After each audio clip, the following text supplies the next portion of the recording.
ఇగో RTC సమ్మె ఉధృతం. రాష్ట్ర వ్యాప్తంగా డిపోల ఎదుట మహాధర్నాలు. ఎక్కడ చూసినా రాష్ట్రంలో చాలా ప్లేసెస్లో డిపోల ముందు ధర్నాలు చేస్తూ ఉన్నారు. వాళ్ళ డిమాండ్స్ ఏదైతే ఉన్నాయో ఆ డిమాండ్స్కి ఒప్పుకోవాలని అడుగుతూ ఉన్నారు. 32 డిమాండ్లను కొంతమంది అంటూ ఉన్నారు, 39 డిమాండ్లను కొంతమంది అంటూ ఉన్నారు. సో మొత్తంగా 39 డిమాండ్లు అనుకున్నట్టు అనితే కనుక దాదాపుగా 29 డిమాండ్ల వరకు కూడా పొన్నం ప్రభాకర్ ఓకే చెప్పారు. ఇంకా మిగతావి ఏదైతే ఇంకా కొన్ని ఉన్నాయో వాటన్నిటి కూడా నా చేతిలో లేవు, ప్రభుత్వం చేతిలో ఉంది, సీఎం తోటి మాట్లాడాలి, వాటికి కూడా మేము కట్టుబడి ఉంటామని చెప్పి చెప్తా ఉన్నారు. అయితే ఉదయం 5 గంటల నుంచి డిపోలో ఎదుట నిరసనలు, ప్రభుత్వం యాజమాన్యం దాటవేతపై ఆగ్రహం, ఉద్యోగుల ప్రభుత్వ విలీనం ప్రధాన డిమాండ్లు నెరవేరే వరకు సమ్మె కొనసాగింపు స్పష్టం చేసిన జాయింట్ యాక్షన్ కమిటీ జేఏసీ చేసింది. ఇంకా డిపోలకే పరిమితమైన బస్సులు సమస్యలపై సానుకూలంగా ఉన్నట్లు ఎండీ వెల్లడించారు. అయితే ఇంకా తమ డిమాండ్ల పరిష్కారం కోసం టీజీఎస్ ఆర్టీసీ కార్మికులు చేపట్టిన సమ్మెను నేటి నుంచి మరింత తీవ్రతరం చేయాలని జాయింట్ యాక్షన్ కమిటీ జేఏసీ నిర్ణయించింది. గురువారం ఉదయం 5 గంటల నుంచి రాష్ట్ర వ్యాప్తంగా అన్ని ఆర్టీసీ డిపోల ఎదుట మహాధర్నాలు నిర్వహించాలని జేఏసీ నాయకులు పిలుపునిచ్చారు.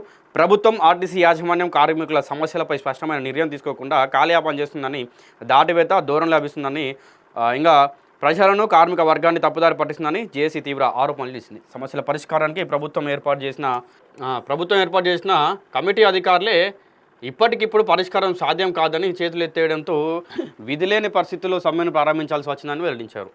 కార్మికుల సమ్మెతో పెద్దపల్లిలో 150 బస్సులు డిపోకి పరిమితమైనాయి. దాని తర్వాత మహబూబ్నగర్లో 112 బస్సులు డిపోకే పరిమితమైనాయి. ఇంకా ప్రయాణికుల కోసం 16 విద్యుత్ బస్సులను వీళ్ళు కేటాయించడం జరిగింది. దాని తర్వాత అర్ధరాత్రి నుంచే బస్సులు, అంటే నిన్న రాత్రి నుంచి వెళ్ళే బస్సులు డిపోకి పరిమితం చేశారు.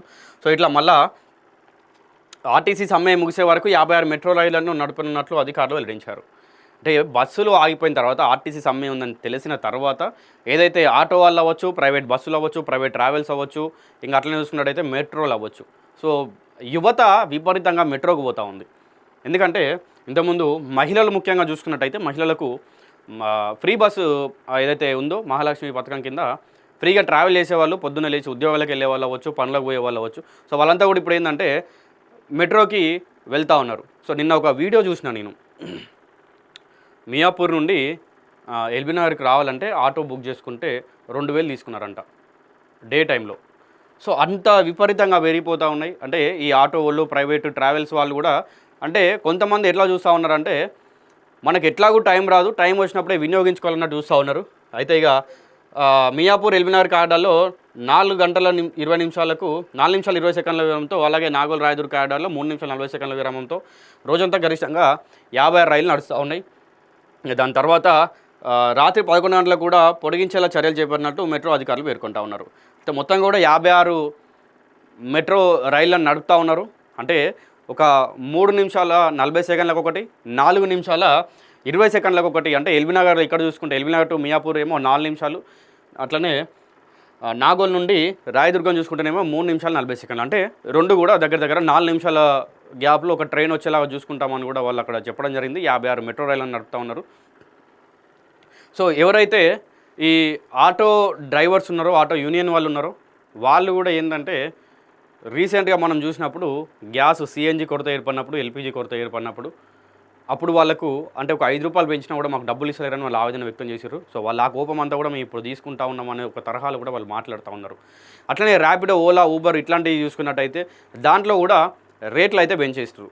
సో ఇప్పుడు ప్రజలు అంటే ఎట్లా వెళ్ళాలి, గమ్యానికి ఎట్లా చేరుకోవాలనేటువంటి ఒక ఇరకాటంలో అయితే పడిపోయి జనాలకు అర్థం కావట్లేదు.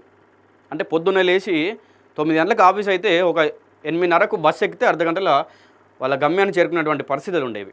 సో ఆర్టీసీ కార్మికులు రాష్ట్ర వ్యాప్తంగా కూడా సమ్మె చేయడం వల్ల ఏంటంటే బస్సులన్నీ కూడా డిపోలకి ఎక్కడికక్కడే పరిమితమైనవి. డిపోల ముంగటనే మహాధర్నాలు చేపడతా ఉన్నారు. సో మరి ఏదైతే ఈ జేఏసీ ఏదైతే ఆర్టీసీలో ఉన్నటువంటి జాయింట్ యాక్షన్ కమిటీ అడిగినటువంటి ఒక వాళ్ళ డిమాండ్లకు కనుక ప్రభుత్వం నుంచి వెళ్ళి కనుక, లేకుంటే రాష్ట్ర రవాణా శాఖకు సంబంధించినటువంటి మంత్రి దగ్గర నుండి అయితే సానుకూలంగా ఒక 29 డిమాండ్ల వరకు కూడా నేను అంగీకరిస్తున్నా అని చెప్పడం జరిగింది. మిగతా డిమాండ్లకు కనుక ఒకవేళ అంగీకరించినట్టయితే ఈ సమ్మెను విరమించుకుంటారు వాళ్ళు. మరి చూద్దాం ఎన్ని రోజులు ఈ సమ్మె నడుస్తుందో. ముఖ్యంగా సామాన్యులు ఎన్ని రోజులు ఈ సమస్యలను ఎదుర్కోవాలో చూడాల్సి ఉంది.